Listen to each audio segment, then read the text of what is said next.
Объявлены имена лауреатов Всероссийской премии «Семья защитников Отечества». В номинации «Семья талантов» победителем стала семья Николаевых из Якутии. У популярных артистов Эрхана и Саниты А с первых дней СВО старший сын Айтал каждый день спасает раненых бойцов, служит военным медиком. Указом президента России награжден медалью за спасение погибавших. Отец солдата посещал прифронтовые зоны с благотворительными концертами. Для военнослужащих он является автором песенника патриотических песен, посвященных участникам СВО.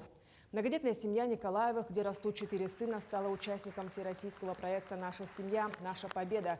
Филиалы фонда рассказывали о семьях героев СВО.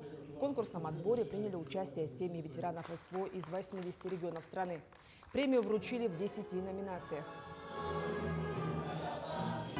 Когда он спел песню свою, все стали, все зрители, все эти организаторы, они просто были без ума от песни «Эркогун Кутойдор» на якутском языке. Да. На своем языке.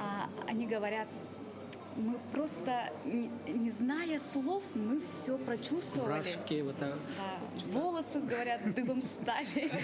Попросили Эрхана именно отправить перевод.